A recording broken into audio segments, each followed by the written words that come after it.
Hey, it's Cassie from Curry Honda in Chicopee. You're listening to the Bax and Nagle podcast on Rock 102. Come see us at Curry Honda for the best selection of new and pre-owned vehicles. Experience the best at Curry Honda. Thanks for listening. Rock 102, Springfield's Classic Rock. It's 5:52, and Motley Crue at Rock 102. It's going to be sunny today. Is it sunny? Is it sunny? Yeah, it's gonna be sunny today. Maybe sunny today with a highest. It's always wrong. Every forecast we give, it's wrong. They kept saying thunderstorms like Friday, Saturday. That happened until last night. It wasn't even a thunderstorm. It was just rain. I got rain ending early with sunshine developing late in the day. That's how I worked around it. Well, it's just a mystery. You do what you got to do. It's 6-7 in downtown Springfield. Hollywood Trash is brought to you by Western Mass Masons. Call them for all your foundation and chimney needs. Somehow you still care about what's happening in Hollywood. So, from Tinseltown, 3,000 miles away, it's Steve Nagle's Hollywood Trash. Rod Stewart was in the stands cheering for Scotland in the World Cup hours after canceling his concert in California due to health reasons. Well, that doesn't sound like you're very sick. Well, he'd be sick if he missed the game. I think that's where he was going with that. On Saturday, the singer-songwriter, 81, shared an Instagram video of himself flying to Boston in a private jet alongside his two sons, Liam and Alistair, 31 and 20. Here we are flying off to Boston to see Scotland in the World Cup, Stewart began in the clip. It's been 28 years, so these kids, I've told them about it, but they've never seen it. I've been to 7 World Cups. Well, he's right about that. Scotland has missed it for years. Mm-hmm. And so, how many times have the people in California seen Rod Stewart in concert? Like about 1 million times? Yeah, what's one if he doesn't show up? Well, it's probably one of the last ones that he's showing up to. Right. When the trio ended the video by enthusiastically repeating, "No Scotland, no party!" Ho, ho, ho, ho. Some fans in the comments were quick to wonder how Stewart was traveling with such energy after canceling his show in Chula Vista less than an hour before he was supposed to take the stage. That is kind of like, did they not know, or is those games not scheduled until they happen? I don't know how that... Well, they've been scheduled for a little bit, but my guess is the concert was probably scheduled first. Yeah. If you put out like a press release and say, hey, listen, I'd love to play, but I just got my hands on some World Cup tickets, and these things are wicked expensive, and I don't want to just, sell them on eBay, buy Rod Stewart's tickets to Foxborough. I can't blame them. Well, it's like once-in-a-lifetime opportunity. Fans were very upset. Well, you know what? Fans can go, suck it. This is the World Cup. One said, "This feels rather disingenuous, especially after your cancellation last night. Too ill to perform, but to fly across the country for soccer?" And another So you blew off all the people in San Diego that you wanted to see in concert, but able to go to the World Cup, I see. I'm a huge fan of yours, but I don't think that's cool. All right, listen. He's 81 years old. He can do whatever the hell he wants to. And you know what? How much did you overpay for the Rod Stewart ticket to begin with? Who's the real idiot? Yeah, Rod Stewart's not a $500 show. By the way, Scotland has not been to the World Cup since 1998. That's why he wanted to go. So, you know what? All things considered, I think Rod probably did the best thing. And you know what? He probably wasn't going to be that good in concert anyway. What kind of a jerk thing to say to his kids, though? I've been to 7 World Cups. You've only been to 1. And this is it. It may never happen again. Now take a picture of me in my Speedo at the beach. Let's not take pictures of an 81-year-old Rod Stewart in a Speedo. I call this Forever Hung. I see what you did there. Yeah, it was one of his songs, and it was a play on words. I'm glad you picked up on that. Do you think at 81 I'm still sexy? If you want my body, and you think... I'm sorry, could you grab that thing I just dropped on the floor? My grabber is left behind at the hotel. I like to call it the Old Turk. The Old Turk. Singer Oliver Tree, age 32, tragically died in a mid-air helicopter collision in Rio de Janeiro, Brazil, while traveling between tour stops. The crash resulted in 6 fatalities, including the musician, who was on his way to begin the European leg of his tour. The music community has mourned his loss with tributes from artists like Melanie Martinez and Bebe Rexha, highlighting his artistic talent and collaborative spirit. The incident underscores the logistical risks and safety concerns associated with international touring schedules in the music industry. You know, when it took me to like a teenager to realize, I was wondering why all these people have died in plane crashes, because they mostly travel by plane. That's true. You know, if you travel by helicopter, you're probably gonna increase your risk. He was scheduled to come to Boston on August 5th. That show has been canceled. Well, he's not coming now. Probably not, no. Oh, man. I should have led with this. You know who just died? Who? Anne Sheedon, best known for her role in the 1980s TV show Alf, has passed away at the age of 77. Oh, she played the mom, right? Yeah. Her family confirmed her death in a heartfelt statement praising her legacy and expressing her strong dislike for politics. Sheedon's family described her as a force and shared memories of her creative energy and passion for storytelling. They encouraged raising a margarita in honor and requested donations for Habitat Humanity in lieu of flowers. Sheedon leaves behind her husband, daughter, sister, niece, brother, and 2 rescue dogs. Huh. What about the alien? Who's she's never going to see Disclosure Day. She's never going to be like, hey, we've been harboring an alien this entire time. Wouldn't it be absolutely mind-blowing if you found out that on the actual Disclosure Day, they all look like Alf? That would actually creep me out. I never liked Alf. I always thought Alf was a creepy puppet. That was a puppet? Yes. I don't know how you didn't know that. I thought the whole show was completely unbelievable. I mean, Alf, I understood, but that family? That didn't make any sense to me. What? They were just weird. Right. I mean, I got to understand, someone from a foreign planet, living in someone's living room watching TV. I could totally see that. But that family, of all the families he could have stayed with. Isn't that kind of weird that Alf really liked pussycats? Like he liked eating them? Yes. A little weird. Was that some kind of innuendo or I think something? that was just for comedic effect. Are you sure? No. Yeah. I think there was some dark stuff behind the writing of Alf.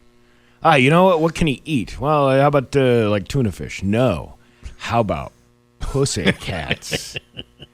Lewis Hamilton won the F1 race, and he was thanking Kim Kardashian for that. Really? Yeah. Well, she must have had something to say. Oh, my God. The last time I finished anything was when I rubbed Ray J's purple-headed warrior. Purple helmet. Start from the beginning. No, the purple-headed thing. And it let the man juice loose in that sex tape you can purchase on YouPorn for $39.95. Caitlin? Well, I never got that done and dirty with your mother, Chris Kim, but we once had another wonderful night of movies. What did you see? Well, we started out with Gunfight at the Osprey Anal. Then, of course, we watched the family flick 7 Rides for 7 Brothers. What else did you see? We finally finished off the night with Phallus in Wonderland. Oh, that's a classic. Now, that's a hole you don't want to go down. And that is your Hollywood trash on Rock 102. Right. Games to 1. So now it's on to Major League Baseball. Now, Bax's View from the Couch. Brought to you by Rocky's Ace Hardware, your grilling destination. Weber, Big Green Egg, Uni Pizza Ovens, and Traeger Woodfire Grills. Hey, good morning, sports fans. How the heck are you? Hey, remember back in 1997 when the Hartford Whalers picked up stakes and moved out of the area and relocated the entire franchise to North Carolina? Well, anyway, the Carolina Hurricanes won their second Stanley Cup championship in 20 years, beating the Golden Knights in Las Vegas during Game 6 of the Stanley Cup Finals in a 3-0 shutout. Exciting stuff, huh? Oh, you don't know the half of it. The team formerly known as the Hartford Whalers not only won the Stanley Cup, center Jordan Staal won the Conn Smythe Trophy as a series MVP. And at 37 years old, he's not only the oldest player in league history to win that award, he's also the only active player on the Hurricanes roster to have been old enough to have any recollection of the Hartford Whalers leaving the state of Connecticut 29 years ago. Oh, sure, there are other guys from the Carolina roster who were over the age of 30. Nicholas Hall, Jordan Martinook, Mark Jankowski. But those guys who had been 3, maybe possibly 4 years old at the time, who can remember anything that far back? Heck, a large population in the state of Connecticut can barely remember that far back. And yet, had they stuck around for another 2 or 3 decades, that perhaps the city of Hartford could be enjoying this celebration instead. But of course, that's never going to happen. You see, the Stanley Cup is in the hands of the Carolina Hurricanes right now. In fact, I'd be surprised if the Stanley Cup even makes it this far north at all. 1997 was an awful long time ago, and all the people who played for the Whalers, worked for the Whalers, or were even a part of the decision to move the team are now dead, old, retired, or sold their controlling interest in the team for $420 million just 5 years ago. Nevertheless, while many of you pine away at these missed opportunities, let me be among the first to say, there's always next year. Or maybe not. Until then, congratulations to the Carolina Hurricanes for continuing to smash the dreams of 3.69 million people living in the state of Connecticut just 366 miles away. But hey, enough of my yapping. Sports brought to you by Rocky's Ace Hardware. Weber Spirit Grills are the small Weber grills. Well, smallish with plenty of grilling space, an expanded sear zone, and a patented WeberWorks flip-up side table. Get a Weber Spirit Grill today at Rocky's, on sale all month at Rocky's, who delivers and assembles your grill from Rocky's Ace Hardware. I'm Bax. That's my view from the couch.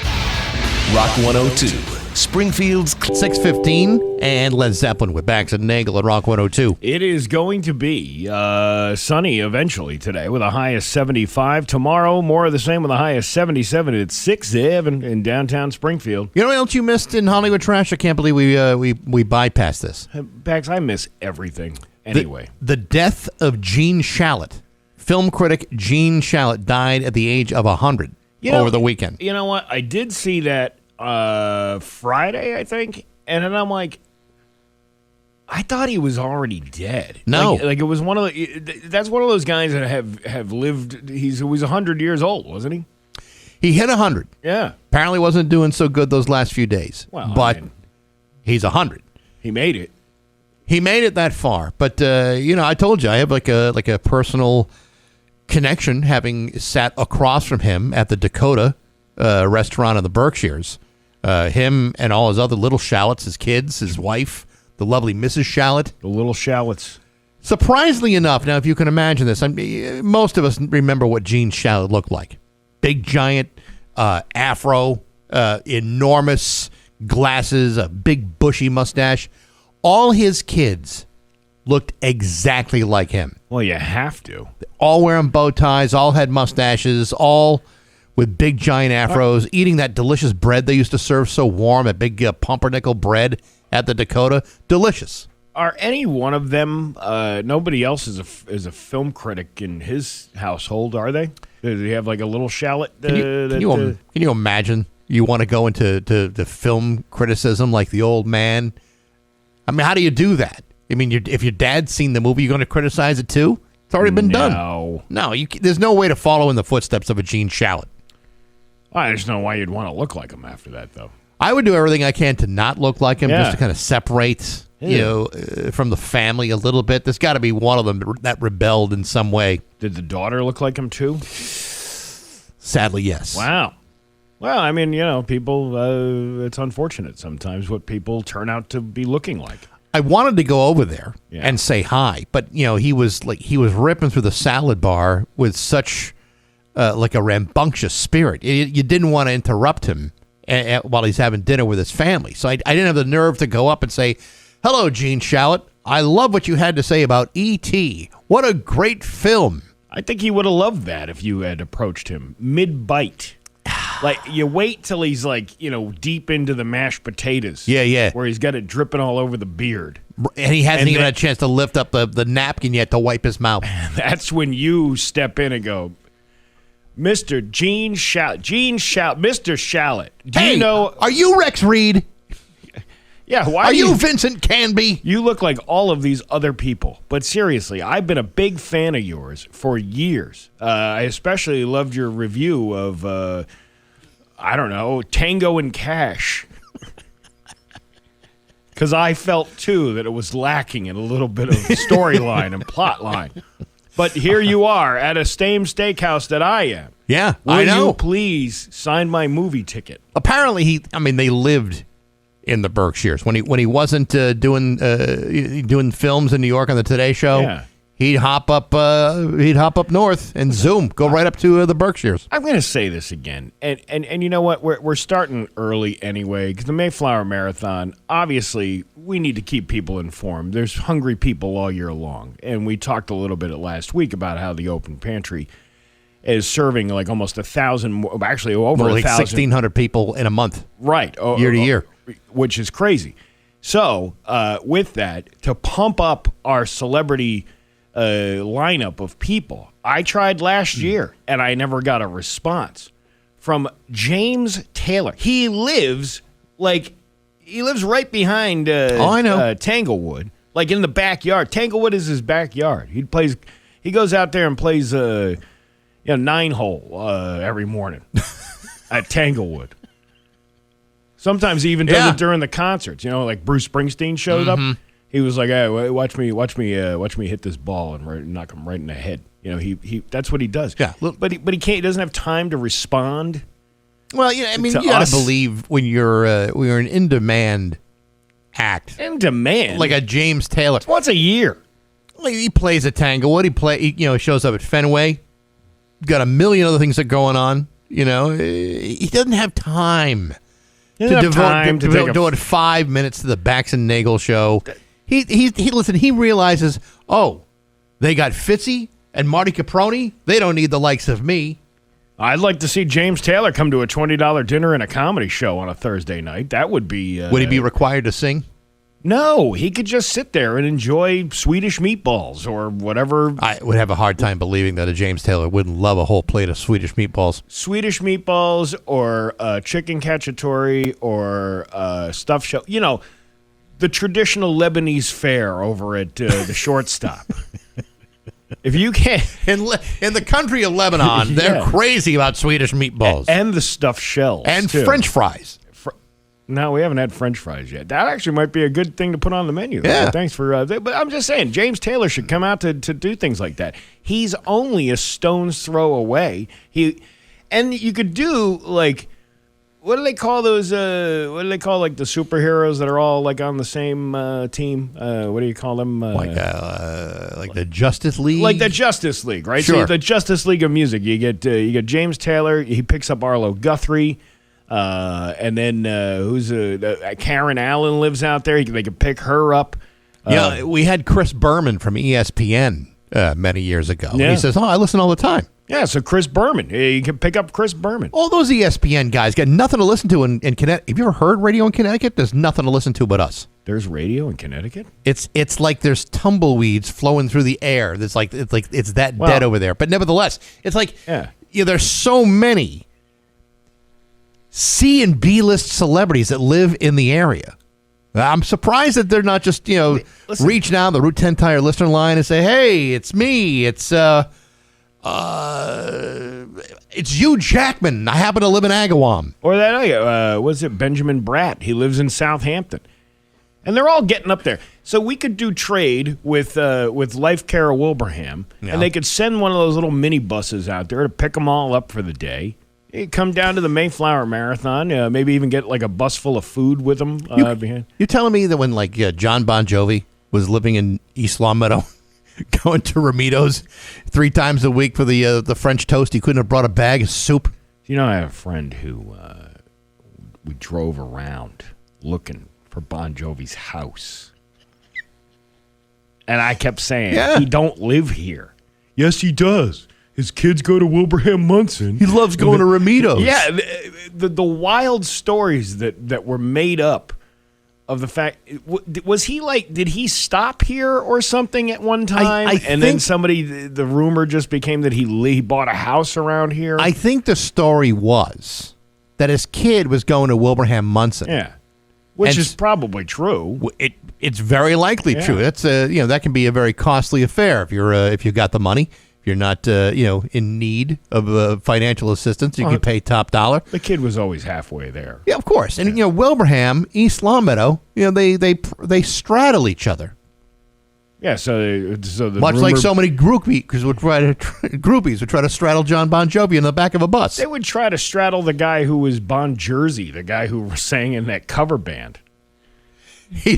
It's very hard to tell the difference. But yeah, we could pick a bus, get the Justice League of Western Mass celebrities, and bring them down to the Mayflower Marathon. You know what? We'll even hook them up with Barry Krieger with the coupons for the half off the food in the food court. Yeah, he'll show all these because they're all over the age of 55. He could set up a table, bring them inside, show how to use a soda machine. Yeah, and then he can send us a receipt of how he saved the 50% on buying lunch for Arlo Guthrie and Karen Allen and what's the other guy that I said? James Taylor. James Taylor. Yeah, right.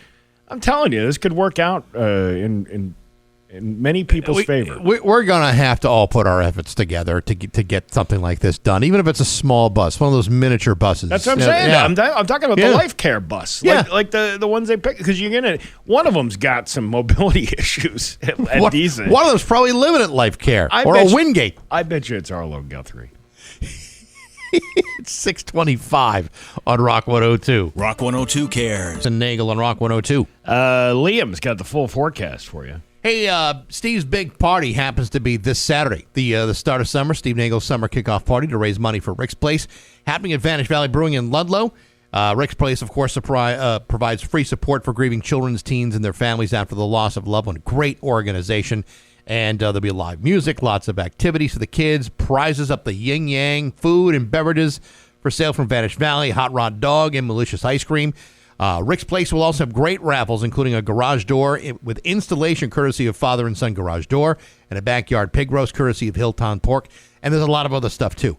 Get your tickets now at rock102.com at just $10.21. Every penny gets to Rick's Place. It's Steve Nagle's summer kickoff party this weekend, June 20th, noon to 3 at Vantage Valley in Ludlow. Brought to you by Dave Miner Exterior Home Improvements, Aqua Pump, Father and Son Garage Door, and the Hawkman with Rock 102 Springfield's Classic Rock. That's going to be a damn good time. We got lots of cool stuff up for grabs, and I'll give you more details on that a little bit later on. Very good. In the meantime, do you want to laugh? Yes. Let's laugh. It's Bax and Nagle's Joke of the Day I'm funny how? I mean funny like I'm a clown, I amuse you, on Rock 102, I make you laugh. Springfield's Classic Rock. All right, ready, Bax. Yeah, Steve. What do you call a retriever that does magic tricks? I don't know, Steve. What do you call a retriever that does magic tricks? A labracadabrador.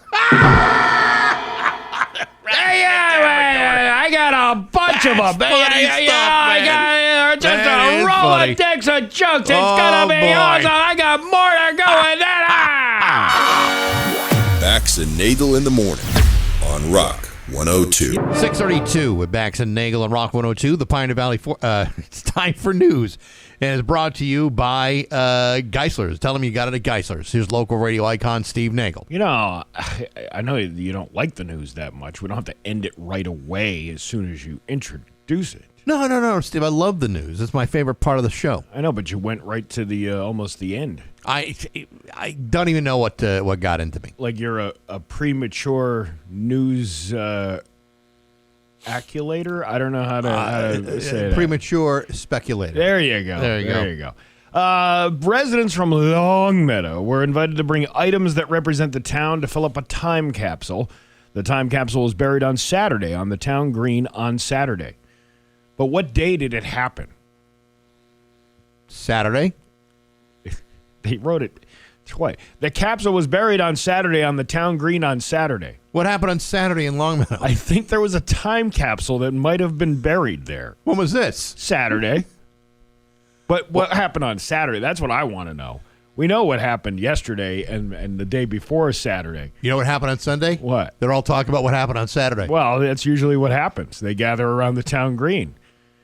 The second time they have gathered since Saturday to talk about what they did on Saturday. Now, on Friday, we talked about this, but we were talking about, hey, guess what's going up on Saturday? I don't remember what happened on Friday. It seems so long ago. Yeah. Besides, you get so distracted by Saturday. Yeah. But anyway, on Saturday, people dropped off significant items that show what the community is like in this historic moment on Saturday. All the items were accepted prior to the special event. That was before Saturday. Before Saturday. Yeah. Because you don't want to show up on a Sunday, say, hey, is it okay if I dig this thing up, pop this thing in? The capsule will be opened. Or did I miss it on Saturday? I think you missed it on Saturday. That was the important day to be there. Boy, I feel stupid. You should. The capsule will be opened in another 50 years as the town looks back on 300 years of the nation. What day does that fall on? A Saturday?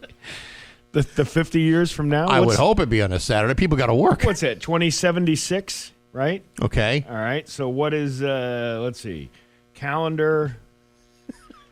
You got to make sure. 2076 calendar.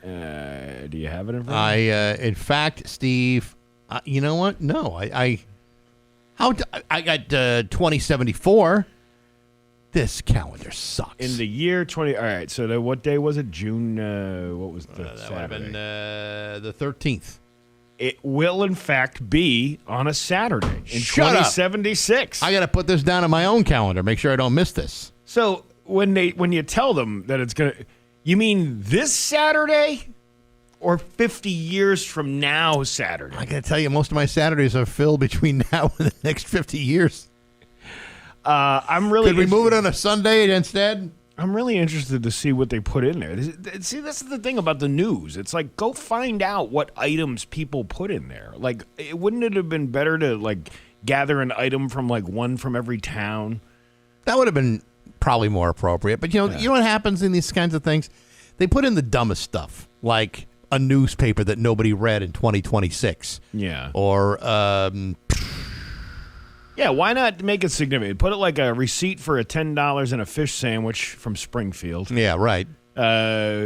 Maybe a jar of poo-filled water from Agawam. Maybe they might put a menu from Rinaldi's, which has been closed for years now. Rinaldi's? Rinaldi's, oh, yeah. Oh, yeah. Well, that's now it's Fletcher's. Yeah. Oh, okay. Yeah, you see? Things that were. Well, this didn't even exist in 2026. Yes, but we remember it. What were their Saturday hours back then? I think it was noon to 3. Those strange hours. Well, if you get there right before the doors close, they have to serve you. Oh, I see. Yeah. Well, we could have done.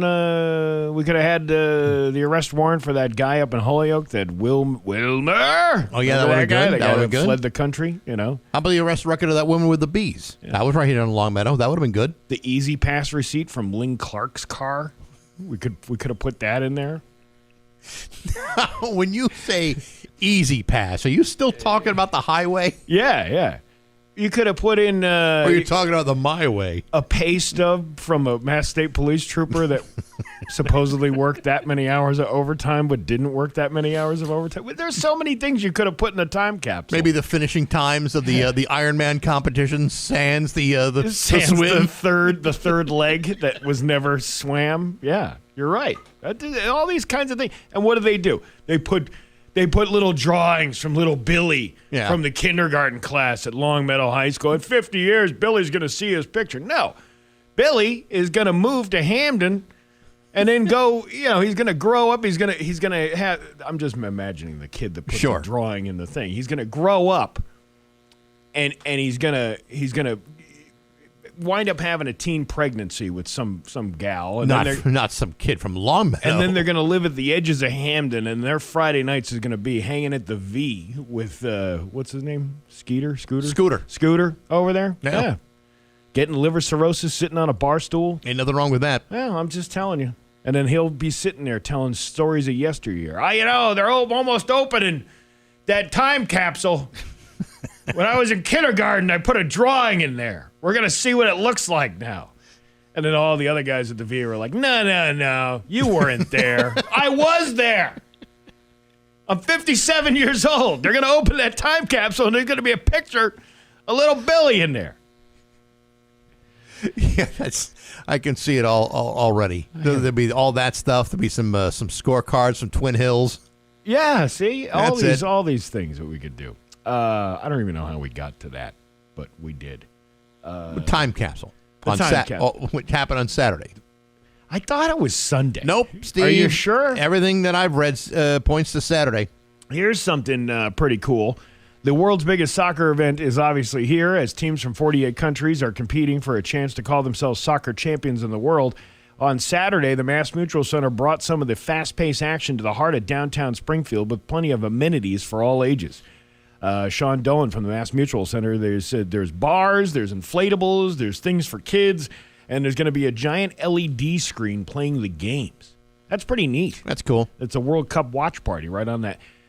I'm glad they're utilizing that space. This is on the landing? Yeah, they're using it for all kinds of stuff. We have tickets to the Worthy Brew Festival. It's coming up. That's going to happen at the landing, too. That's going to be pretty neat. It's happening at the landing, the 13,000 square foot outdoor space. Now, I was asleep during this part of the day.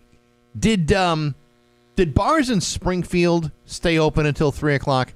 I don't I know the governor signed some legislation that allowed that, but I think each individual town can choose whether or not they want to stay open until 3 o'clock. Yeah.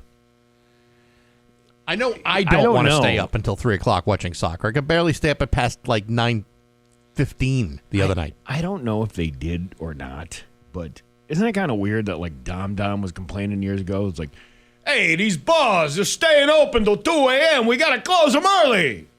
And then all of a sudden, like, not a peep at a city hall when the governor's like, we're opening the bars till 3 o'clock in the morning for this World Cup thing. Well, the good news is nothing bad has ever happened at 3 o'clock in the morning from people pouring out of bars. Well, I mean, is the World Cup that popular enough? Or I guess because we're hosting games, the World Cup extending the closing time. The World Cup is one of the world's most watched sporting events ever. Maybe not in this country, but around the world, it is very, very popular. And, there are people who lived at one point in foreign countries, the ones that haven't been deported yet, who want to watch these games at 3 o'clock in the morning. And why wouldn't they? And you can't do that if you're not enjoying a nice alcoholic drink. No, you got to be roundhouse to sit through an entire soccer game. I think it's funny, like all of these companies that are like sponsoring. Like I did a little video last week about Coors Light. Remember we talked about the can having the 3. It's like this is the best we have to offer to show our international brothers and sisters what we're made of. Look at this. It's not just one can of goat urine. It's 3. And it's for soccer. Here. The Germans, the Austrians, they drink beer out of a glass boot. They're not impressed with your 3 cans of Coors Light in a single can. 3-2 beer. Yeah, right. I want 3-2 beer. Depending on the boot, you can fit as many as like 5, 6, 7 beers in a glass boot. Oh, 3 cans for $30. Wow, how impressive! Whoop-de-doo. And how impressive that must be. Yeah, meanwhile, a boot's like, what, 4 beers? Yeah, 4, 5, 6 beers, depending on the boot. And, like, really strong ones, too. Yeah, you're talking right. At least 7% alcohol by volume in each one. You got all these dopey Coors drinkers trying to drink that beer out of a boot, not knowing the proper techniques to get a face full of beer at the end of it. I'm surprised Fireball didn't come out with a special sleeve for the World Cup. Not just a brick. A whole cinder block. Yeah, you know what? Maybe a World Cup shaped like a Fireball decanter. It's a great idea. Yeah, or you know what I'm talking about, like a trophy. Yeah. Kind of thing, and then you can put Fireball in there, and then tell all the people that are traveling internationally, this is our finest American champagne. Fireball. And then you can have people doing the commercial. Fireball. Your Pioneer Valley forecast today is going to be eventually sunny with a high of 75. Tomorrow, sunny with a high of 77 at 6-7 in downtown Springfield. I'm Steve Nagle, and that's the news on Rock 102. Oh, yeah. Hey, it's Hank from Tudor House Liquors. Join Pat Kelly this Wednesday at around 2:15 for Pat's Pets. To Springfield's Classic Rock at 6:52 in the Who with Bax and Nagle and Rock 102. Eventually, it'll be sunny with a high of 75. Tomorrow, sunny with a high of 77. It is 6-7 in downtown Springfield. This week on Baxy's Musical Podcast, my guest is Tony Marsico, formerly of the band The Plugs. This is the band, one of the first Latin bands, punk bands from Los Angeles. They did the entire soundtrack for the Repo Man film back in 1984. They eventually became the Cruzados. They were signed by Clive Davis and Arista Records. But Tony's career after that as a session musician also played with Roger Daltrey, from The Who, Bob Dylan, Neil Young, Matthew Sweet, The Divinyls, Marianne Faithfull, Linda Ronstadt. The list is endless. He's also got 25 solo albums, written 4 books. He's my guest this week on Baxy's Musical Podcast. Absolutely fascinating guy. Check out that interview on Apple Podcasts, Spotify, YouTube, and on the app. All brought to you by Metro Chrysler, Dodge, Jeep, and Rabbit Chicopee, and Rock 102 Springfield's Classic Rock. One of my favorite actors in Repo Man. Which one? Harry Dean Stanton. Awesome. He was. He was in a bunch of those 80s movies. Repo Man is absolutely fantastic. Yeah. I love that film. Have to and watch by the way, I asked Tony what was in the trunk. He couldn't tell me. Couldn't tell me. Couldn't Wasn't me. gonna get you. Couple of things. One of these some of these conversations are going to require this Marty Caproni. I don't know if you ever heard of him. I'm not aware of his work. But 2 things happened over the weekend. Yesterday we were at Fountain Park in Wilbraham. Right. For the Picnic in the Park Flag Day celebration. Mm-hmm. Very nice event. And we went and got, or I went and got a hot dog from the Hot Rod Dogs food truck, which is going to be at Vanish Valley this coming Saturday for the Rick's Place event. Right. But they were there at Fountain Park yesterday. And I asked the lady who runs the Hot Rod Dogs food truck, what is the proper way for ketchup to eat a hot dog? And she said, unless you're 12 years old, you shouldn't be putting ketchup on your hot dog. So Marty was schooled right in front of me. This is a hot dog expert. Yeah. Giving this information. Hey, I believe they're a couple. I don't know if they're husband and wife, boyfriend and girlfriend, but either way, very nice people that run this Hot Rod Dogs food truck. Mm-hmm. They're both saying, he was like, I don't care. What you buy the hot dog. It doesn't matter to him what you put on it. But I was just asking the proper etiquette. And Marty was schooled about not putting ketchup on a hot dog. I don't think it's a really complicated thing to understand. I mean, it is somewhat of an immature choice. Yeah. I mean, he can do what he wants. If he likes the hot dog with a ketchup, that's his business. But I agree. I haven't put a ketchup on a hot dog in I don't know how long. I'd rather eat a bald dog. Exactly. Just you're gonna go dry. That's right. With no lubrication whatsoever. Much like my colonoscopy, I'm raw dogging it. Yeah, there you go. You're raw dog. That's what I'm doing. So that'll be another topic that we can dive into in an argument. And then the other one, I had a chance to try pineapple on pizza. You've never done that before? I tried. I think I tried a Hawaiian. This is why I didn't like it. I didn't like it years ago. Maybe it was a bad pie. Could have been. But again, my getting fruit out of the equation of a pizza. Right. That was the hardest thing. So Friday night I had what was it? It was Family Pizza in South Hadley. Okay. It has this, but it's not a Hawaiian pizza. But it's got pineapple on it. Yeah, it's called the Isabel, I believe. And on the Isabel is it's pineapple and it's a regular Italian pizza, with the sauce and the cheese. Right. But then it's got sriracha chicken or something on it. It was some kind of like Asian chili chicken or something like that. Okay.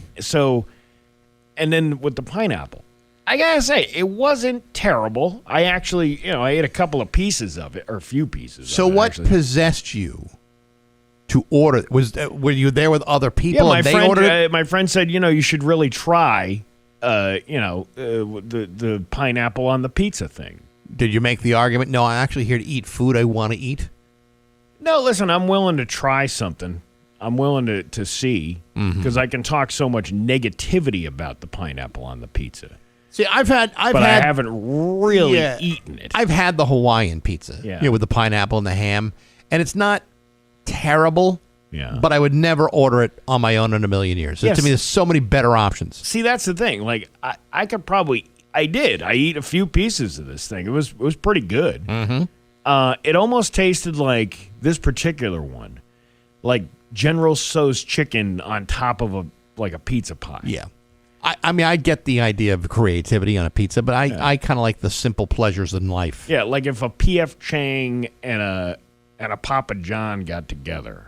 Or if their delivery trucks collided into each other. Yeah, right. Like you got General Tso's chicken on my pizza, and they're like, no, you got pizza on my General Tso's chicken. Two great tastes that taste great together, maybe. Yeah. And then but it wasn't bad. Hey, listen.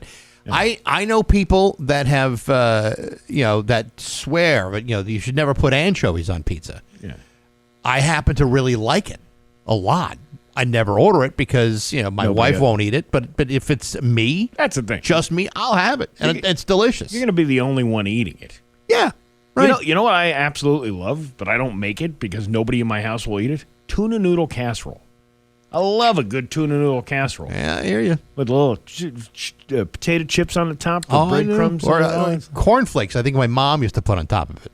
That's actually that's a solid choice. It gives a little more of a sweetness to it. Yeah, I like that. Yeah. So, but either way, this Italian Chinese mix, like I'm waiting for this. I'm like, hey, what's going on? You want a little bit of Sicily and Taiwan, huh? Beijing? Hey. What do you say we go cut to the chase and tie one on together before we get the pizza? There you go. Who doesn't like a little lo mein on top of the pizza pie? Who doesn't mind tying one on? Yeah. Oh, I see what you did there. That's right. It's 6:59 to Rock 102.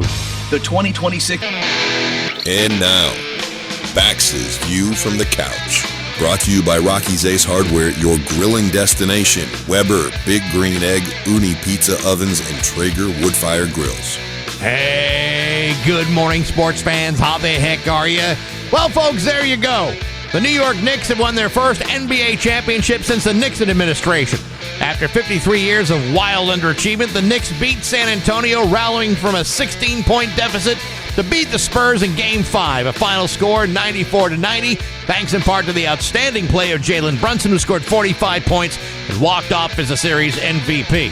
A magical night? You bet.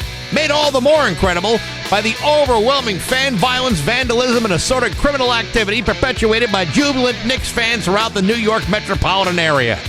That's right, despite winning 27 World Series titles with the Yankees, 2 with the Mets, 4 Super Bowl championships with the New York Giants, 1 with the Jets, 4 Stanley Cups with the New York Rangers, you would have thought that the city of New York had never won anything in their lives, but win a championship with the Knicks for the first time since 1973, that's the time to really celebrate. So how did they do? According to reports, tens of thousands of people ripped through the city, abusing police, smashing windows, climbing light poles, scaffolding, various statues, and emergency vehicles such as fire trucks and police cruisers. They even set 4 school buses on fire.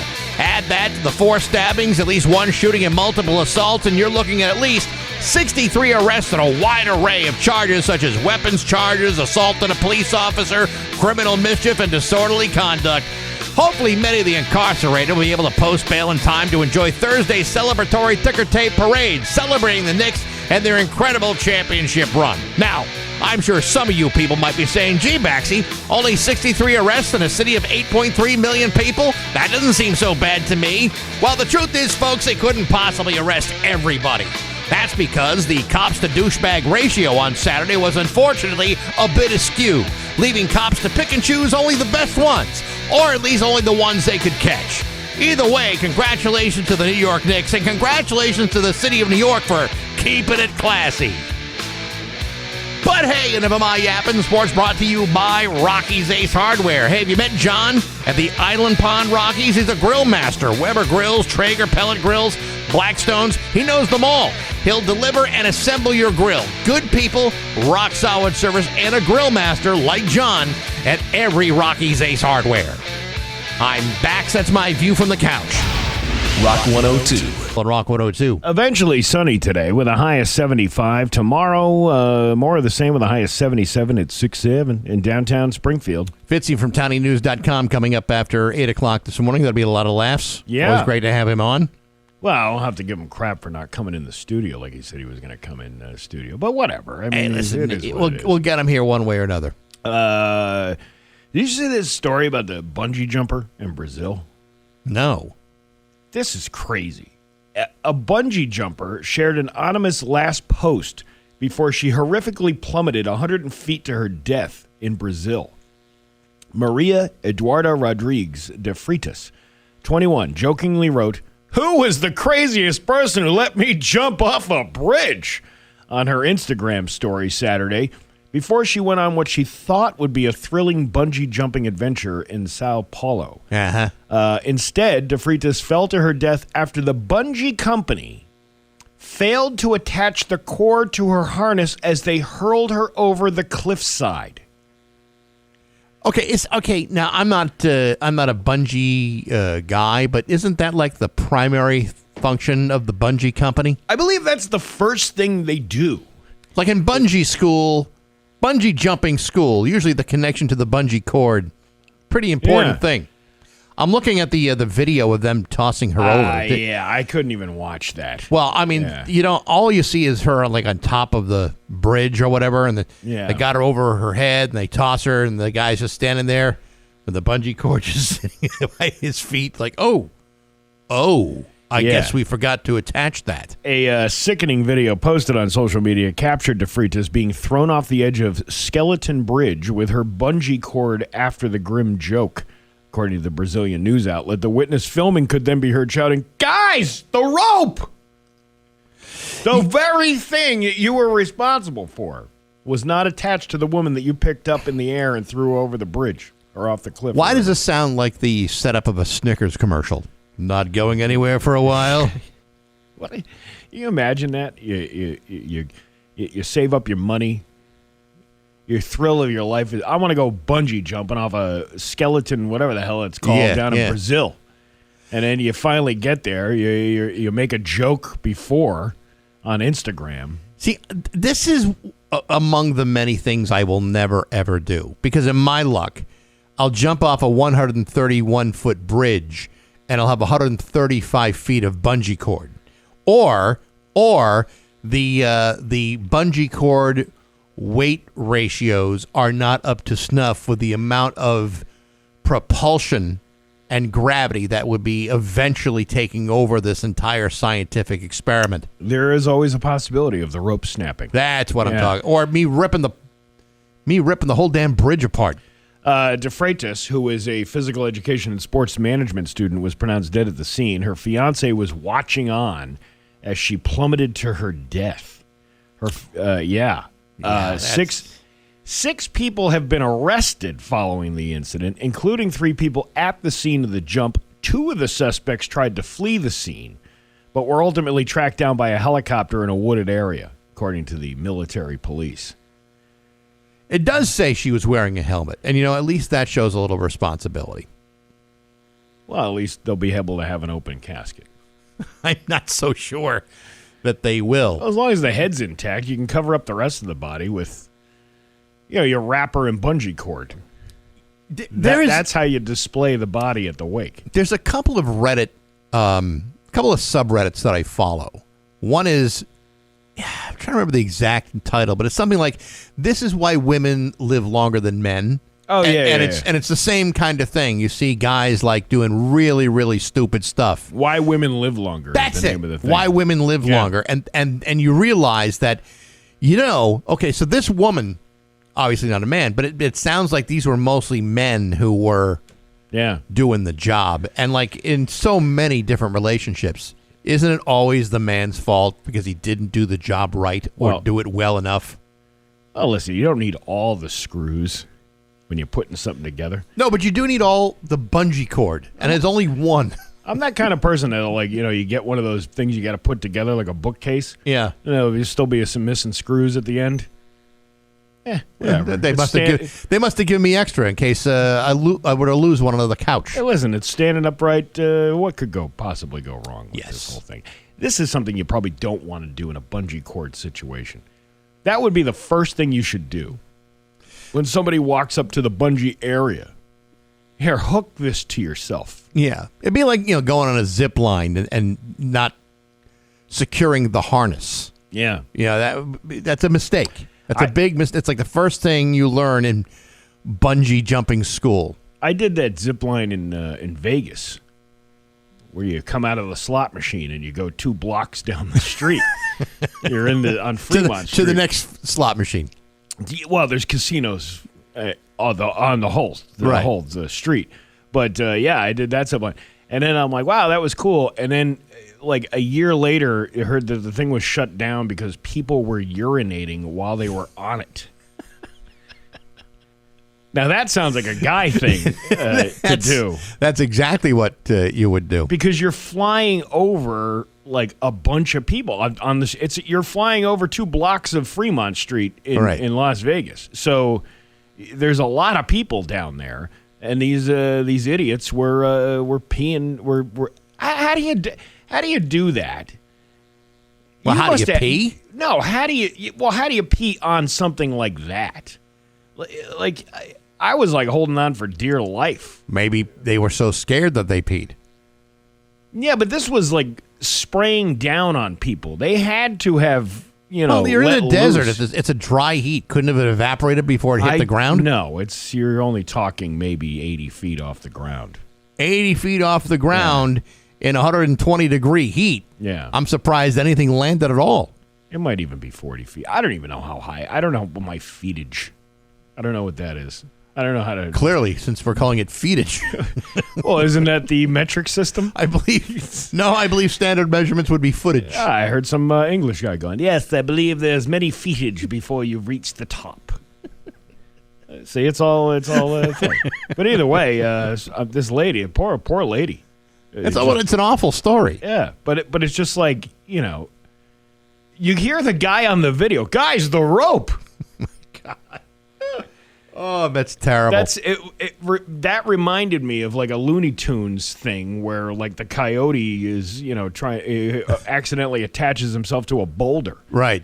It's just very cartoonish. Whoops. It kind of reminds me of like the Holy Grail, where John Cleese is Sir Lancelot, and he storms the castle. He's stabbing everybody at this wedding party, and he gets behind the 2 guards. Just busts through 2 guards, and like a second goes by, and the guard goes, "Hey!" That's what it reminds me of. You forgot the rope.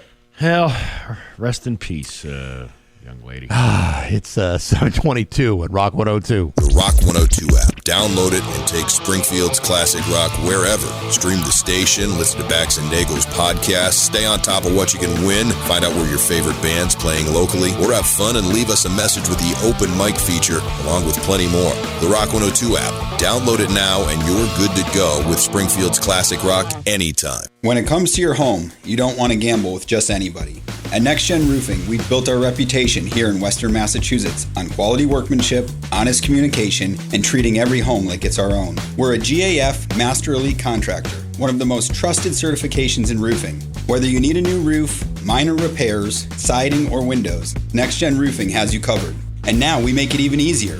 You can get an instant roof quote right on our website at nextgen413.net. And remember, we do this every shingle day. Performance matters in intimate moments. Don't let ED ruin them. This is Dale for Northeast Men's Health, and I want to assure you that if you're like the vast majority of guys, you don't have to suffer with ED anymore. In fact, you might be pleasantly surprised at how the right treatments could positively impact your love life.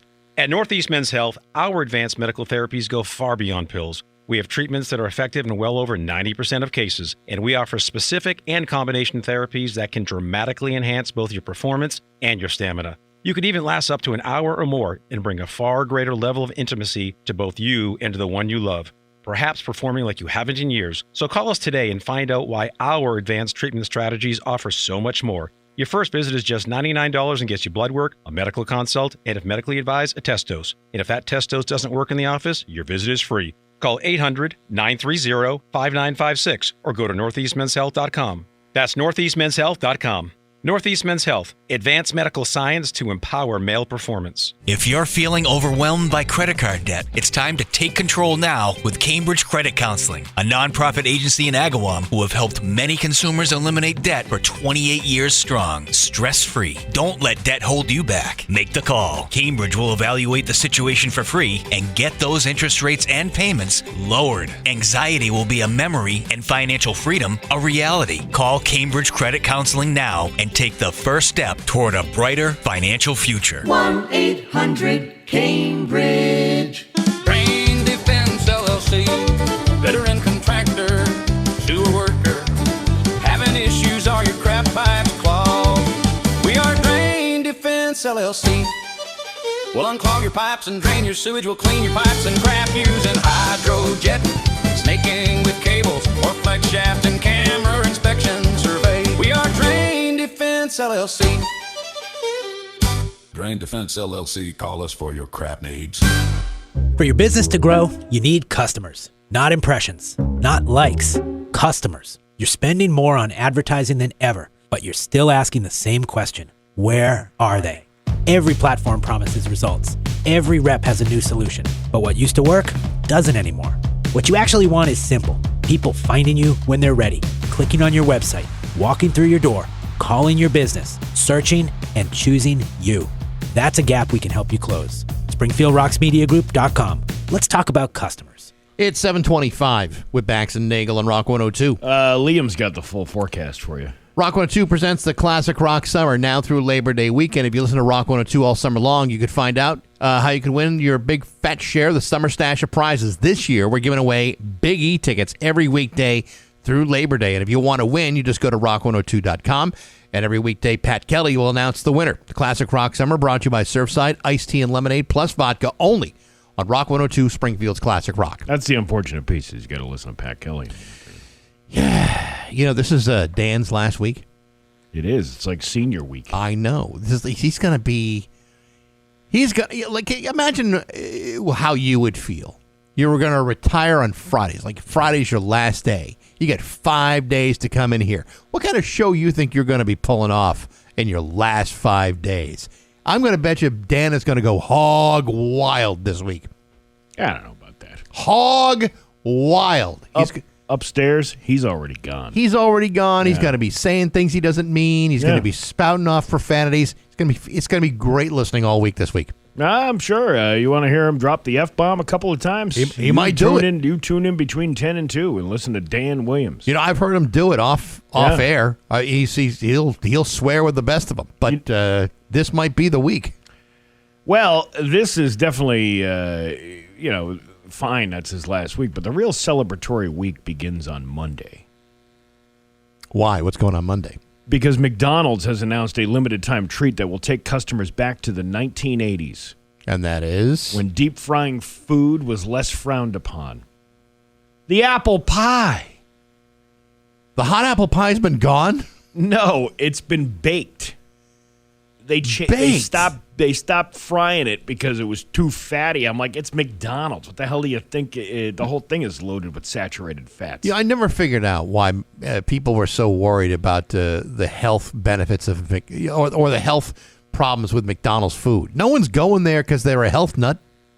I don't understand. Those hot apple pies were delicious because they were nice and crispy, and there was and the filling was like magma in your mouth. Yeah. Like you're sucking down a volcano. Well, now you're going to have that experience again. Popular blogger Snackalator, that's a great name, announced last week that in honor of America's 250th anniversary, McDonald's is launching the return of the crispy, flaky, fried apple pie. Yes, because when I think freedom, I think fried apple pie from McDonald's. Baseball, hot dogs, fried apple pie from McDonald's and Chevrolet. The dessert option will be made available starting June 22nd at participating locations, so it's not going to be at every McDonald's. During that time, the baked apple pie will no longer be available. The deep-fried version is often remembered as having a crispy, blistered crust with molten hot, gooey center that often burned an impatient customer's tongue. It's so true. It made it so delicious. Even after you finished like your Happy Meal and all you had left was the hot apple pie. Yeah. It really was. It was like, gargling down, like hot metal, like in a steel mill. Yeah. Yeah. McDonald's did not immediately respond to Mass Live's questions confirming whether the pie is returning to the menu. You can't even get McDonald's to respond to you.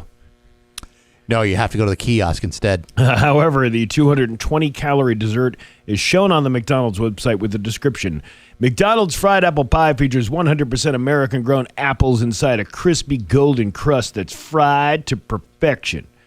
A chain switched to baked apple pies in September of 1992. I didn't realize it was that long ago. Wow. In an effort to bring a healthier product to its customer. You know what? There's like 900 calories in a Big Mac. There's another 600 calories in those French fries. Mm-hmm. You maybe get away with a Diet Coke for lower calories, but it's the apple pie that's really making this place unhealthy. It's ridiculous because what are you saying? It's 200 calories per apple pie? 220 calories. I just looked up how many calories in a baked apple pie. Yeah. 324. Yeah, so you're getting less calories. You get a smaller piece of pie, but it's still every bit as delicious and satisfying. More heart problems because of the saturated fats now. Listen, no one said that apple pie is supposed to be good for you. It just happens to be delicious. And you know what? There's fruit inside, and fruit is good for you. See? They are healthier options. It's got all the 4 food groups: hard, soft, cold, and hot. There you go. That's it. All right. 7:30 news is next to Rock 102. Here's your Western Mass News First Alert Forecast. An early morning front brings a change in... The Bax and Nagle on Rock 102. It's time for news. Here's local radio icon Steve Nagle. Thanks, Bax. Around 5:30 a.m. early on Sunday morning, first responders in Granville responded to a car submerged into a pond. When crews arrived, they managed to spot the vehicle partially leaning into the pond from an off-road path. The car was cleared of any spills that could cause environmental damage, as well as prevented from rolling back over into the lake. Is it a pond or a lake? Why are we changing back and forth of what this body of water identifies as? I don't really know. The pulling the car out proved a challenge for tow crews, as getting to the scene from the dirt roads were difficult, as well as how far the car was positioned in the pole. Giggity. The scene was cleared around 10:30 Saturday morning. No injuries were in the response to the incident, and that's all the information we have about the mysterious car that was found in a pond and or lake in Granville. Well, it's what's the difference between a brook and a stream? Could you tell? Do you really know the difference between a pond and a lake? Or small lakes? I never knew what that was. The brook and the stream thing. I don't. Yeah, I would look it up, but I'm sure there are other news stories to get to. Are there really? I don't know. You're the one doing it. I'm just reading stuff. That's all I'm doing. Just saying. Town officials in Southampton are asking for your help during this hot stretch, even though the hot weather's over. I'm sure there's still a water limitation in place. The water department is reporting extremely high water usage this past week. They said use is high, use is normal and expected during dry weather, but the numbers they're seeing possibly indicate a leak in the distribution system, likely an isolated section since their inspections haven't found anything of concern. They should use that flex tape stuff. You know what? Slap right on there and boom, you're done. I told you I did that years ago with the swimming pool. I had a leak in the swimming pool. A guy noticed it when he came over to like clear some brush and all that stuff. Mm-hmm. He's like, "Hey, you got a little tiny little leak here in your swimming pool," and it was. He suggested that it could have been from like a rock piercing the side of the aluminum on the pool during a lawn mowing incident or a weed whacking incident. That it was just tiny enough, because I noticed that the level was going down, and every like week I would have to put in 6 inches of water. Right. And sure enough, it was the hole. So I got that flex tape stuff because I saw that commercial with the guy doing it underwater. Mm-hmm. And It sure worked. enough, it worked. It lasted another probably 2 years before I got rid of the pool. See? There you go. Maybe that's the problem, and maybe that's the fix they need here. There was a bigger hole. And you just need a bigger piece of tape. No, I just that's when I decided owning this thing is useless. You use it. How often do you use a swimming pool? I mean, you have to, in order to justify the cost of spending on the chemicals. Just the maintenance alone. Yeah. It's a lot of maintenance. It's really not that. Once you get it going, as long as you keep the chemicals balanced on it, Yeah. it's usually pretty good. But the idea that nobody's really going in it. Yeah, I mean it's a waste if no one's using it. If you're out walking, biking, hiking, etc., keep an eye out for any abnormal higher water flows in streams, brooks, and culverts. If you notice something seems off, contact the water department. Hey, water department, I got a leak for you. I had a whacker problem, and I'm down 6 inches. This used to be a babbling brook, and now it's a gushing stream. Well, and the water guy goes, what's the difference? Because they don't know either. They don't know. They're just people who got jobs with the town. They're like, you look like a water guy. You like water? Yeah, I like water. Here, you got a job now in the water department. Can you turn one of them wrenches to shut somebody's... can you stick a rod down in the ground and turn the shut off for somebody's house in case we ever need to, shut somebody's water off? Yeah, absolutely. Yeah, sure. You're hired. Let me get some flex tape at Rocky's Ace Hardware. What's the difference between a brook and a stream? That is something you'll never have to concern yourself about with. Now I'm going to have to look it up. Yeah. Brook versus... Yeah, what is the difference between What is the brook? and a stream? If anybody on the Route 10 Tire listener line. A brook is a small, shallow, gently flowing watercourse, while a stream is a larger, more variable flowing body of water. I still wouldn't be able to tell the difference. No, it's all about the size. Out in the wild. When it comes to brooks and streams, size matters. Well, what about the islands in the stream? That is what we are. I don't know the rest of the lyrics. Western Mass News continues their coverage on Union Station as officials seek solutions for disturbances by large groups of juveniles. Western Mass News headed over to Union Station with more about what the city is doing, is now looking to do, and how riders say it could be handled. Riders are no stranger to these large groups of young children impacting their communities, and now the city is trying to find a different approach.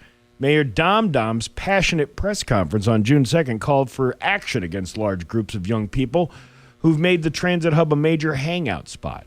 Well, if you didn't make it look so damn nice, nobody would... Just go back to the old... go get a couple of sledgehammers and go start breaking some of that marble in there and getting rid of it. I've been to Union Station. It's a nice little place, but if I were a teenager...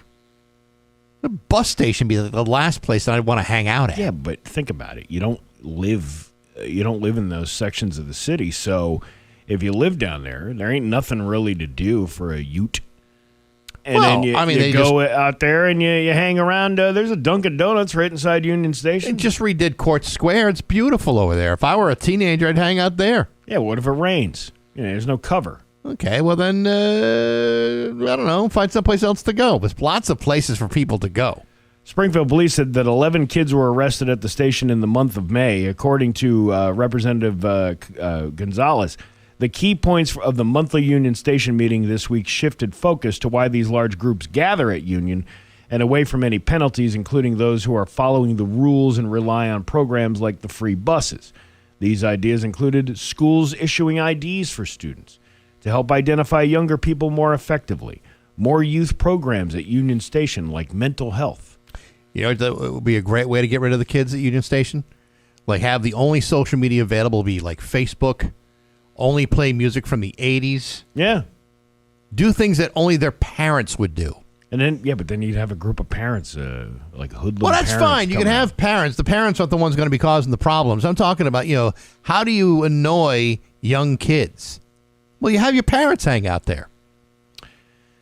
Yeah.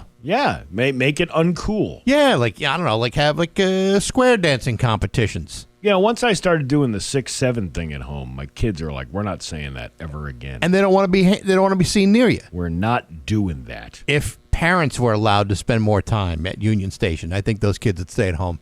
Here's the Route 10 Tire listener line. What's the difference between a creek and a stream?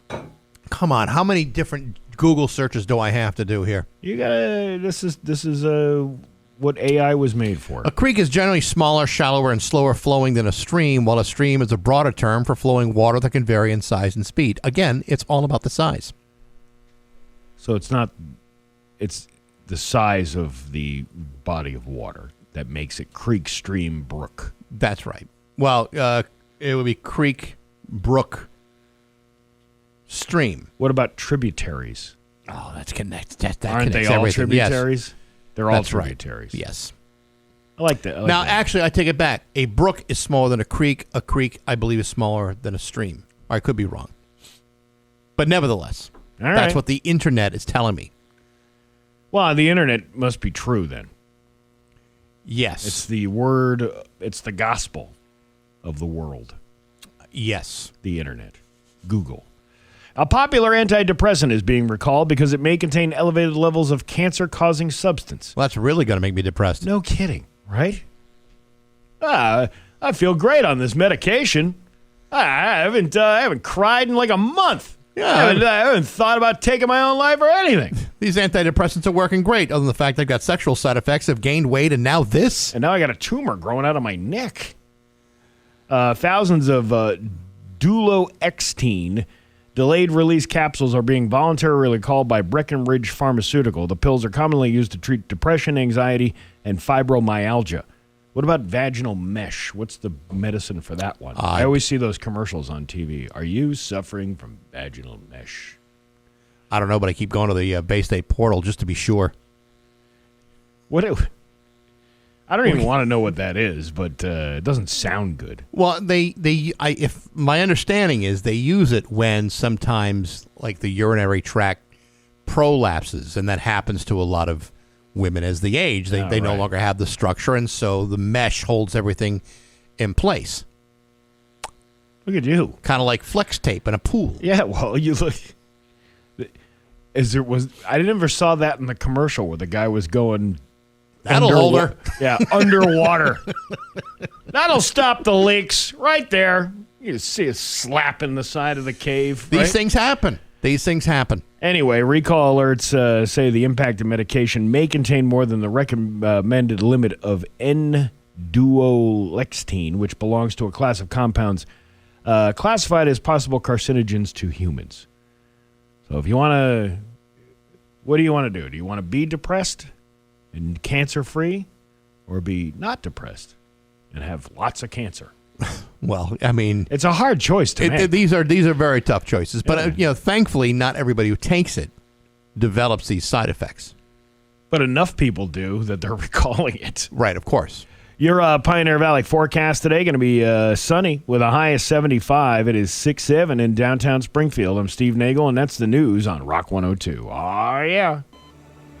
There's a moment when expertise... Nagle and Rock 102. It is going to be sunny today with a high of 75. Tomorrow, more of the same with a high of 77. It's 6-7 in downtown Springfield. We got Fitzy coming up in just a few minutes, brought to you by Next Gen Roofing. Just remember, they do this every shingle day, and he'll be joining us after 8 o'clock, even though he was supposed to be here in person, but that changed.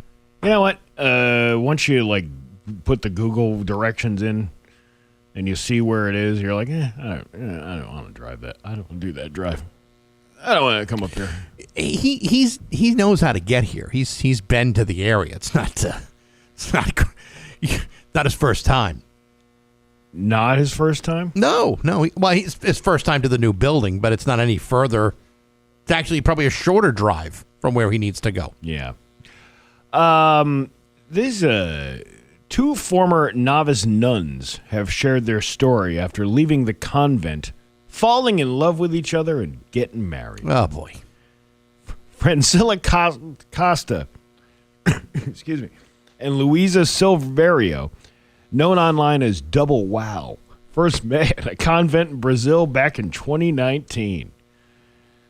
Dear Penthouse, Costa had been raised by deeply religious grandparents and was encouraged to join the convent, while Silverio joined as a teenager while searching for purpose, according to the Daily Star. The pair initially didn't like each other, with Silverio admitting that she thought Costa was an unbearable and stuck-up little nun. Costa shared that she also didn't like Silverio, but for no particular reason. Proximity made the heart grow fonder in this case, and the pair gradually became close friends. However, they each struggled with their mental health while living in the convent. Costa experienced panic attacks throughout the pandemic and began to question whether the life in convent was good for her well-being, while Silverio suffered from anxiety and depression following the death of her grandmother. Religious life is very beautiful, but you need physical and mental health. It's not enough to just pray or have vocation. Together, Costa and Silverio made the decision to leave the convent in 2020 for their mental health. Adjusting to their new lives, neither could afford to live alone. And so there are 2 less lonely people in the world. 2 less lonely nuns in the world. Well, you know what? Listen, these things happen. You don't always choose who you fall in love with. Yeah, well, then one night in 2023... Costa and Silverio watched Love in the Villa, a rom-com that follows a pair of enemies who fall in love while sharing a villa, and Costa realized her true feelings were for her friend. Oh, it's kind of romantic in a way when you think about it. She then admitted her feelings to Silverio, who kissed her in return. Man, this is I need hot nun convent story. I need a cold compress right now is what I need. Did you ever think you'd get riled up at 7:56 in the morning talking about nuns and heat? Here's the difference, Steve. I might get worked up over a story like that, but since it's a story that you told, that's kicked the horny right out of me. Oh, what are you talking about? There ain't what's under that little veil thing you got there? It's called a habit. Oh, a bad habit? It's or a bad good habit now. That's what I'm talking about. Oh, my gosh. You're not going to believe this, but the Worthy Brew Festival is coming back to Springfield. It's going to be at the Landing at the Mass Mutual Center this year. It's happening on June 27th. That's a Saturday. For those of you who want to know what day of the week it's going to be, it's a Saturday, noon to 4. Tickets are on sale now. If you don't win them, you can buy them for 30% off at the Shop 30 store right now at rock102.com. Or you could be the 10th caller right now at 293-1021 and win a pair of tickets to the Worthy Brew Fest at the Mass Mutual Center at the Landing. Good luck to you. Imagine all the fish that was fed to all those people. Oh, my gosh. It's 7:57 at Rock 102. And now, Bax's View from the Couch. Brought to you by Rocky's Ace Hardware, your grilling destination. Weber, Big Green Egg, Uni Pizza Ovens, and Traeger Woodfire Grills. Hey, good morning, sports fans. How the heck are you? Hey, remember back to 1997 when the Hartford Whalers picked up stakes and moved out of the area and relocated their entire franchise to North Carolina? Well, anyway, the Carolina Hurricanes won their second Stanley Cup championship in the last 20 years, beating the Golden Knights in Las Vegas during Game 6 of the Stanley Cup Finals in a 3-0 shutout. Exciting stuff, huh? Oh, you don't know the half of it. The team formerly known as the Hartford Whalers not only won the Stanley Cup, center Jordan Staal won the Conn Smythe Trophy as a series MVP. And at 37 years old, he's not only the oldest player in the league history to win the award, he's also the only active player in the Hurricanes roster that would have been old enough to have any recollection of the Hartford Whalers leaving the state of Connecticut 29 years ago.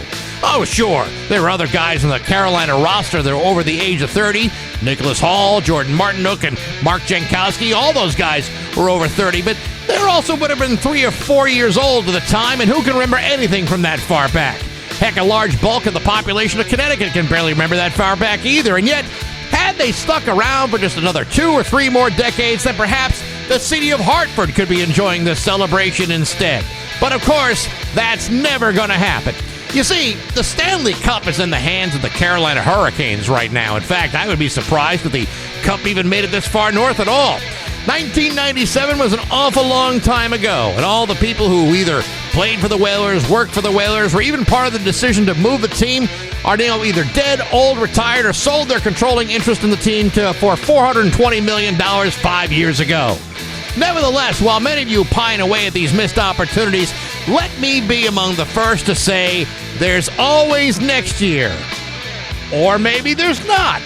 Until then, congratulations to the Carolina Hurricanes for continuing to smash the dreams of the 3.69 million people living in the state of Connecticut, just 366 miles away. But hey, enough of my yapping. Sports brought to you by Rocky's Ace Hardware. Weber Spirit Grills are the smaller Weber grills, small-ish, with plenty of grilling space, an expanded sear zone, and patented Weber Works flip-up side tables. Get a Weber Spirit Grill at Rocky's, all on sale all month long at Rocky's, which delivers and assemble your grill right there at Rocky's Ace Hardware.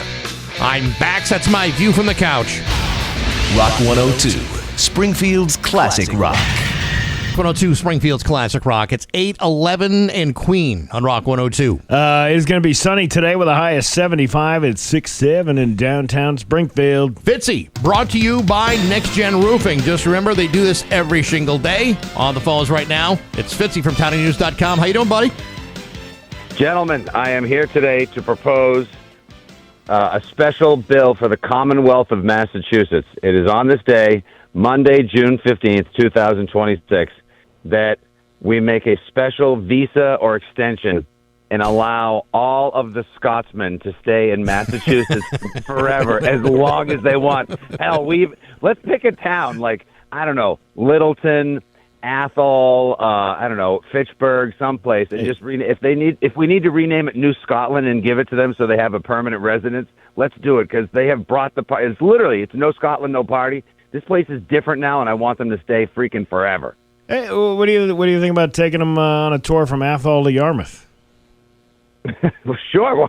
Why not? Or do you go from Yarmouth to Athol? Well, you got to be careful with something like that. Yeah. All I know is if you want to stay at the Camelot Inn in Yarmouth, I'll tell you what, it's a very nice place to stay. Good place to go. Absolutely. You know what I always do? I always enjoy a quick trip from Yarmouth to Hyannis. Hyannis! Why did I think of that one? And then afterwards, when you're sitting around in bed, they always want to chat him, but I'm like, nah, I'm just going to roll over and call it a night. Yeah, but have you ever spent the weekend in Dennis? Yeah, he got older, and then I would have to serve him mash pea every morning. Yeah, I know, but after enough of that, you get a whole weekend of Sagamore. That's for damn sure. You know what I'm talking about? So just be quiet and make me a sandwich, would you? Are we out of town?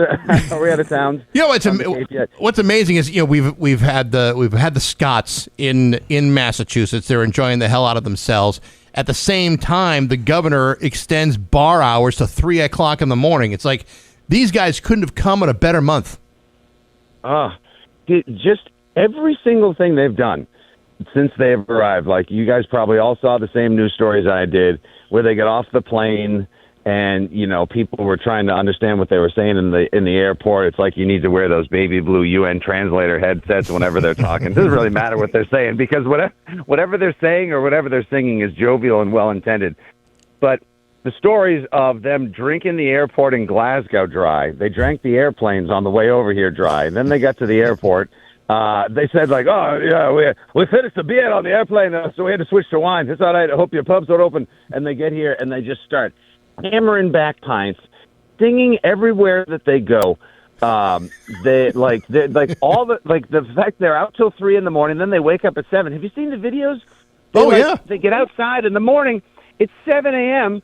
and they're playing Scotland, Brave Scotland on the bagpipes, and people are coming over like they're eschewing their Starbucks Dunks and Mary Lou's for a couple of bitters and lagers with the boys at 7 a.m.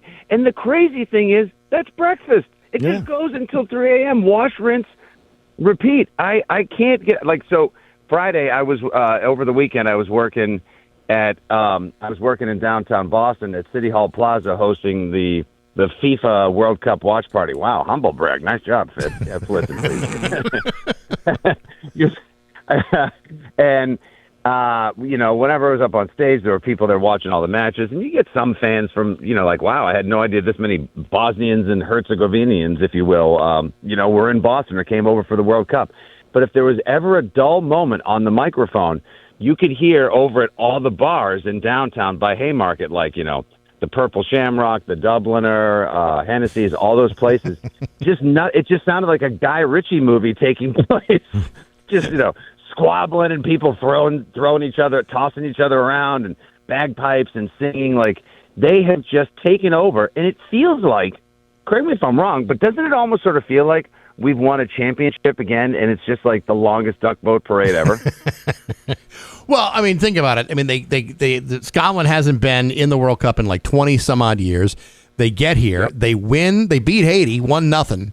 It's like finally there's absolutely the great Scottish-Haitian War.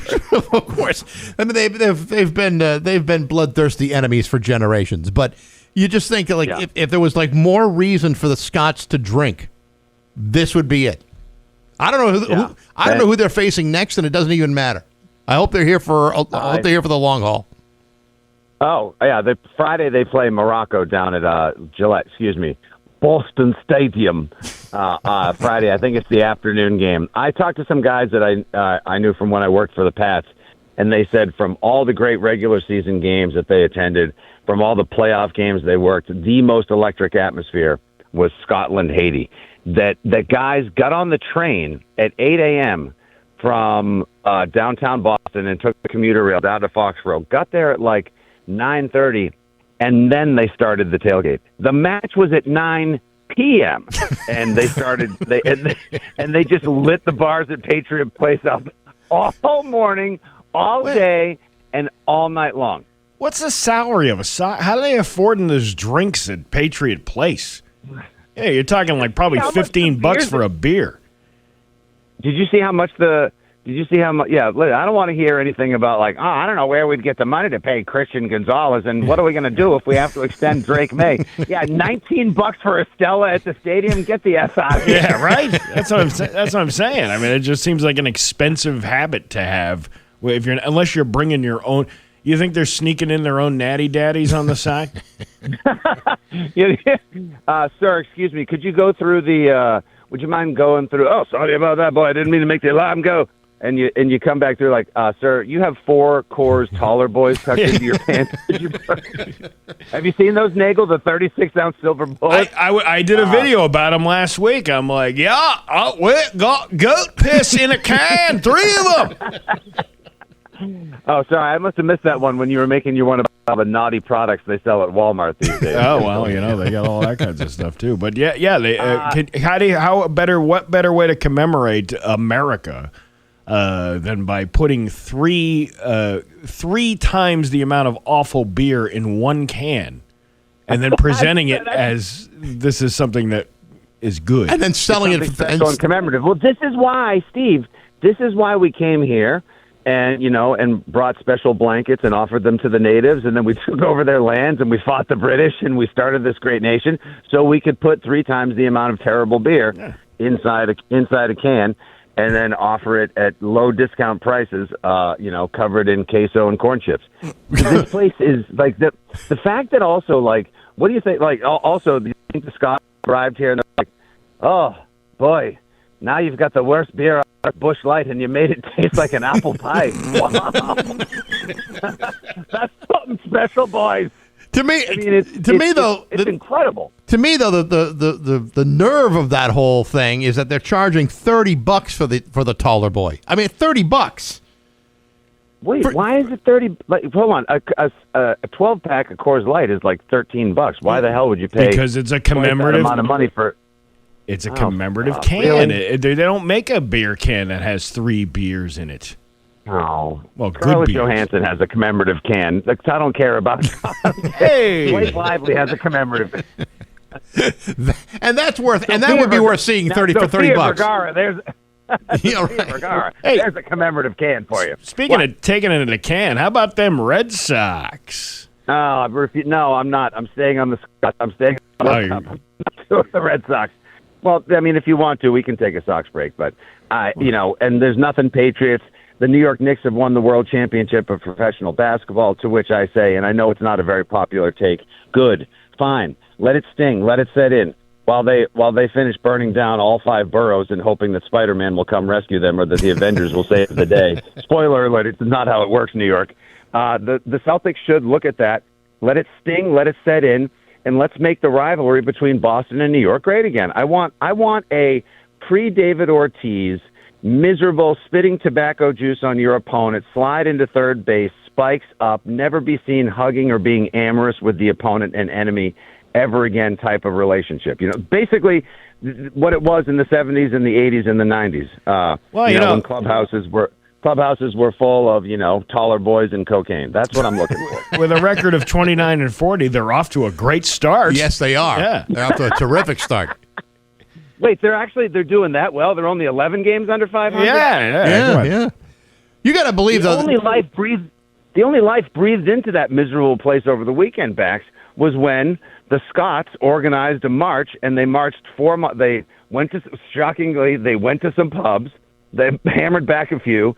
They must also, by the way, Nagle, you're asking where they get the money for this? Yeah. How about their bladders? You want the most well-trained animal on earth is a Scotsman's bladder because they can put back 96 ounces of beer, walk 4 miles to Fenway, never have to stop once for a number one break, and then get back at it. They filled up Fenway this weekend and made it a party. That's why they wear the kilts, so they can just drop it along as they're walking away. All right, but when the time comes that they do finally break the seal, you better watch out how Boston Harbor overflows. That's a totally different tea party right there. Yeah, that famous video when Howard Stern had like one of his bongo fiesta things. It was like a pay-per-view live stream event, and they brought an elephant into the studio, but they didn't get the elephant to relieve itself before they started taping the special. And it just went in the studio, and it was like 5 minutes. They had to move the cameras. They had to stop filming. Oh my God, we should do that. Epic time. Anyway, no one was probably expecting that this morning. During the next live show, let's bring some livestock or some animals and see how long they go. Yeah, we'll go, like a Noah's Ark live show. We'll have all kinds of giraffes and whatnot. This foolish country. I mean, we do yoga with goats. We've got it all wrong. It's so stupid. You don't have to do anything else. Just get a couple of your mates, slap on a skirt, call yourselves the Tartan Army, have a Carlsberg for breakfast, and everything will be all right. I know you guys also saw those videos of like all the different World Cup fans going to like Chili's and eating awesome blossoms and going to like supersized gas stations. It made me sort of wonder, like, what do you guys think is the aspect of masshole life? Like, what is the Massachusetts thing that they probably have fallen most in love with? Like, one of my buddies was like, well, they've probably all been to the Louvre, but what's going to happen when they go to the Kowloon? I don't know. Maybe they hit up the Cumbies. Maybe they got themselves some discount coffee, some Spuckies, and a whole boatload of stuff. And they're like, oh wow, this is you people have bomb pop flavored Oreos. Wow, I don't think I'm ever going anywhere again. How about the fact all the different the eating chowder and just all of like, oh, you savages, you eat the whole clam with the belly on it and everything. Damn right. and a Scotsman will sit down at like a sports pub and just go like, sorry lad, could you just point out to me where on the cow the tip is? I don't know where. I want to know the reaction when they walk into a Cumbies and they see on that rack in front of them the nerd clusters next to the Plan B pill. Did you know that? No. In every Cumberland Farms clusters, in Western Massachusetts, that little kiosk where they sell the 5-hour energy drinks and they have like the random candy, like the fast breaks from Reese's, and then they got the nerd clusters, and then Plan B pill is right there. You can grab it right off the shelf. Well, life happens, I guess, or maybe it doesn't. Maybe it doesn't. Yeah. As Jeff Goldblum famously said in Jurassic Park, life finds a way, and then Cumbies finds the other way. Oh, but see, look at this. We should be in this miserable position. The Carolina Hurricanes, we still think of them as the Whalers. They just won their second Stanley Cup last night. The Bruins are in shambles. The Celtics, who knows how they're going to be able to rebuild things, and if they're going to trade Jaylen Brown or if they're going to bring the Greek Freak to Boston. Who knows how things will go? The Sox the Sox may as well just be blasted out into space with the rest of the Imperial trash off the Star Destroyer. And who knows how things will go for the Patriots in defending their AFC championship. These could be very dark times for the Boston sports fan and the New Englander at large. And yet here we are just full of, joy and revelry and mayhem because of what the World Cup. I hope it stays. We didn't even take a second to talk about the fact that the U.S. scored 4 goals in a match. That's more than I've seen in my entire freaking lifetime. Well, I mean, to be honest, Scotland was a more fun thing to watch. The Scotland reaction was a lot more fun to watch than the U.S. pounding the crap out of Paraguay.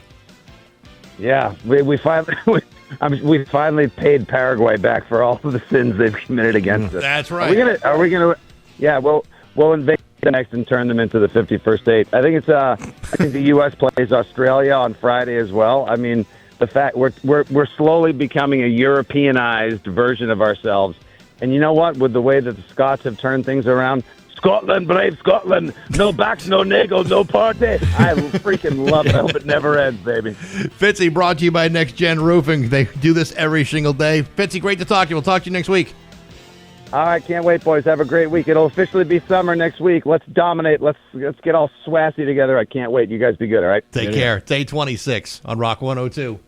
8:33 with Bax and Nagle on Rock 102. It's time for news. Here's local radio icon Steve Nagle. Thanks, Bax. It is where the hell is the story go? Oh yeah, the time capsule. They had a time capsule buried on Saturday. Residents from Longmeadow were invited to bring items that represent the town to fill up a time capsule. The capsule was buried on Saturday on the town green on Saturday. On Saturday? Yes. What are you, deaf? I'm sorry. Trying to figure out when this happened. They said it twice on purpose. So people like you wouldn't ask what day it was. It was Saturday. I mean, you're assuming that I'm hanging on every word you say, and I can assure you that is absolutely not the case at all. I hang on every word Western Mass News says. Smart idea. Saturday on the town green on Saturday. I think that was over the weekend. Now, what you're telling me here, if I'm understanding this correctly, is this happened sometime between Friday and Sunday? Yeah, I don't know. I think that day is called Saturday, and it was on the town green on Saturday. I'll be damned. People dropped off significant items that show what the community is like in this historic moment. All the items were accepted prior to the special event, so nobody showed up. You can just, toss something in at the last minute. So let's say I tossed in like a scorecard from Longmeadow Country Club. Yeah. Or Twin Hills. Right. Or let's say I tossed in, my receipt from the Big Y. They all had to be pre-approved. You can't just throw stuff in the hole as they're burying it. Even if it's a recycling day? Even if it's a recycling day, you can't do that. Because it's a great way to get rid of garbage. I would imagine that, yes, but they don't bury their trash in Longmeadow. They send it off to the poors in the other towns so they can deal with it. Yeah, that's a smart idea. I think the poors in the other towns like Chicopee could possibly rustle through this thing and find some scraps for themselves. Darling, I hear the meek shall inherit the earth. Couldn't we just send it to Springfield instead? Yes, I'm sure that'll be just fine. I mean, the meek will figure things out. But those poor people in Springfield, how unfortunate. The poors. It's the poors. We call them the poors here in Longmeadow. We don't want any of the poors coming here to donate any of their things. That's why we had to rifle through those items. We don't want any significant artifacts brought by any poors to town.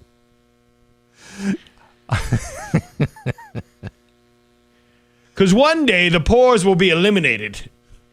And no one will ever, when they open this 50 years from now, they will say, oh, yeah.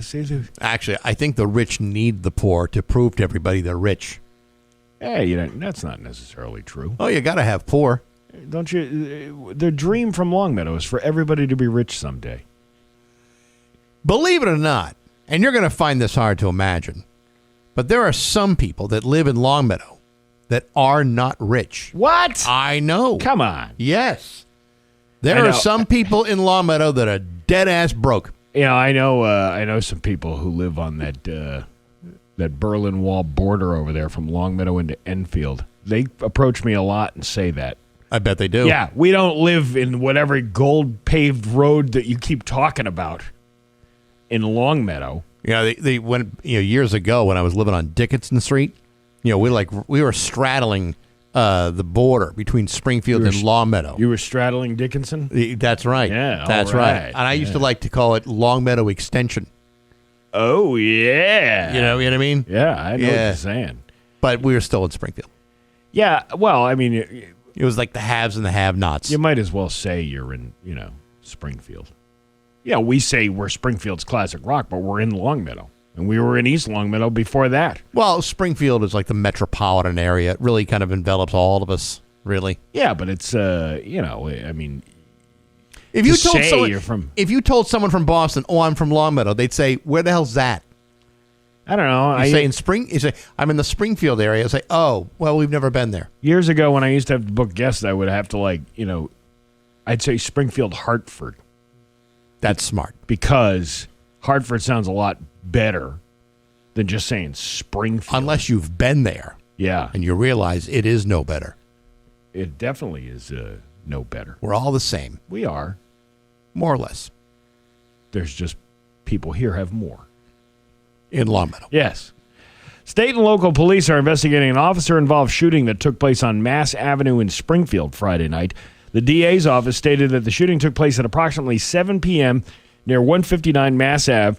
Preliminary investigation determined that the members of the Mass State Police gang unit were conducting an investigation in the area when shots were fired at the troopers. A state police cruiser was struck by gunfire, and troopers discharged their service weapons in response, reportedly striking one individual. The suspect sustained injuries that are believed to be non-life-threatening and was brought to Bay State Medical Center to be treated. A second suspect was taken into custody. Law enforcement is actively searching for an additional individual believed to have been involved in the incident. No law enforcement personnel were injured. A 22 News crew at the scene, though, observed emergency vehicles, including, you're not going to believe this, Bax. What? Police cars and ambulances, as well as crime tape at the intersection of Mass Ave and Westford Circle. That's interesting. I never thought, I thought that was just stuff saw on TV. I didn't think they actually had that stuff. No, more than just what you see on TV. Those are things that happen in real life. The investigation is being conducted by the Mass State Police Detective Unit, assigned to the Hamden DA's office and the Springfield Police Department. Updates will be provided as more information becomes available. You know what's ironic? What's ironic? 159 Mass Avenue is two streets away from Gun Square. No, I mean, what's ironic mean? Oh, I see. Yeah. Really Yeah, clever. we did that whole thing. Yeah. Anyhow. Well, I was just, that's an interesting fact. I'm here to throw a couple of interesting factoids geographically as often as I can. Look at you. Dave Coombs 2 Electric Boogaloo. You know, I had a buddy that got shot at Gun Square. I got a buddy that had a cap in the ass once. While watching the Final Four in a motel. Eating pizza with no pineapple on it. That's disgusting. What's your favorite pizza topping? The Berkshire County Historical Society and the Berkshire Bird Observatory are partnering this summer to host a series of free bird banding events at Arrowhead. Did you ever have Arrowhead? No, I have not. Oh, it's a bullseye. These drop-in events allow researchers to study wild birds in their natural habitat. The partnership between the Historical Society and Observatory began in 2024, and in 2025, the Berkshire Bird Observatory banded 152 birds at Arrowhead, representing 28 different species. Yeah, I'm surprised that this is even in the news, because I would have assumed that everyone would have already heard. Heard what? About the bird. Oh, well, everybody's heard about the bird. Bird is a word. Bird is a word. I should have led with this hot ornithological piece about the mass awareness of a certain mammal of the avian variety. Well, go figure. Bird banding offers researchers a chance to observe a wide array of wild birds. Arrowhead's varied landscape, including woods, fields, and shrubland, provides an ideal setting to monitor many breeding bird species. Or you're just one of these scientists that's like really into watching birds mate. Yeah, because that's hot. Yeah, this is for scientific research. We have to see how they mate. Meanwhile, they're going back to the lab, and I'm like, check this one out. Look at this titwillow. Look at this titwillow. Look at this barn swallow. Yeah, look at this one coming back to cover all the titwillows. Right on the backside of them. Wow, look at that red-breasted booby. Wow, cock-a-doodle don't. God, this is so stupid. Well, but what are you talking about? This is scientific research. Well, I know. Listen, hey, you don't have to tell me all about the bird. And then everybody's heard about the bird. And then you got one of those scientists that goes to like a dinner party, and he's like, I have seen how a turducken is made. And it's perverse. Yeah, that's what I'm talking about. You see all that stuffing in there? I'm staying. It doesn't do it all by itself. Somebody's got to lend a hand, if you will. Oh, my God, look at the time. It's going to be sunny today with a high of 75. Tomorrow, sunny with a high of 77 at 6-7 in downtown Springfield. I'm Steve Nagle, and that's the news on Rock 102. Oh, yeah. If it doesn't say Gary Room Honey in the back. And the Soundgarden with Bax and Nagle on Rock 102. It is going to be sunny with a high of 75 today at 6-7 in downtown Springfield. So, in the other room, you're starting to see some of the things that are being raffled away during your summer kickoff party next weekend. Yeah, lots of cool stuff. Yeah, and we're putting a couple things together for you, too. So, a couple of baskets that we'll give you. Oh, baskets? Some baskets of stuff. Oh, ball baskets? Yeah, that's it. And big event on the 20th. It's this Saturday, Vanish Valley Brewing in Ludlow to celebrate what? Keep going, but don't mention the food trucks yet, because I have a change in that. Okay, all right. I'll be sure not to mention a damn thing. But it's to support Rick's Place, which helps provide support for grieving children's, teens, and families after the loss of a loved one.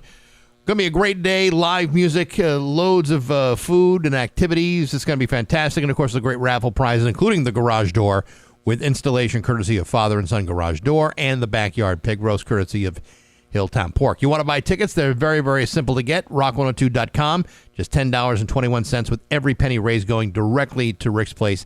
Again, it's Saturday, June 20th, noon to 3 at Vanish Valley Brewing in Ludlow. Brought to you by Dave Miner Exterior Home Improvements, Aquapump, Fathers and Son Garage Door, the Hawkman, and Rock 102 Springfield's Classic Rock. So the malicious ice cream truck will not be at Vanish Valley this weekend. Well, I don't know. Joe Didi, the guy who owns Malicious, he just texted me this morning and said that, and we've been talking about this over the last week or so, he had to go get a food permit from the town of Ludlow. Okay. And he goes down and tries to get the food permit for the town of Ludlow, and they're like, by the way, you need to pay $150 to get a background check done on this whole thing. Yeah. Right, so I'm like, I don't know, this like Gestapo form of government style. I mean, if you have a food permit to operate in the state of Massachusetts, you should be able to just get a food permit to operate in that town for that particular day. Shouldn't be that hard. You can either get the yearly ones, or you can get the special event kind of things. Yeah, but nope, it's too late. It's not time. There's not enough time. It's costly too. I mean, first of all, go eat at Malicious. The guy is absolutely generous with his money, and he's generous with his product. Last year, he showed up. He had all that ice cream, and the Rick's Place families are free for everything. The ones that are attending the programs. But anybody else who bought an ice cream, he donated all the money back anyway at the end of the event. So, the idea that you're gouging somebody for 100 whatever eat the cost of the food permit, that's part of doing business. But then to have to spend $150 for a background check, what is this? I got to tell you, somebody at Ludlow should knock it off. Stop with the foolishness. Let this guy do his business at this very exciting and thrilling Rock 102 event for charity. Maybe you got one of those guys that takes his job super seriously. I will not allow anyone who has not passed the background check. Oh, I'm sorry. This is a charitable event for grieving families? Huh. Well, I don't care. No ice cream, because I'm the czar of permits. I'm going to wait for the Board of Health to show up there on. So I wonder if they're going to go over to the hot dog truck and go, "Oh, very nice hot dogs you got here. Papers. Show me the papers. Show me."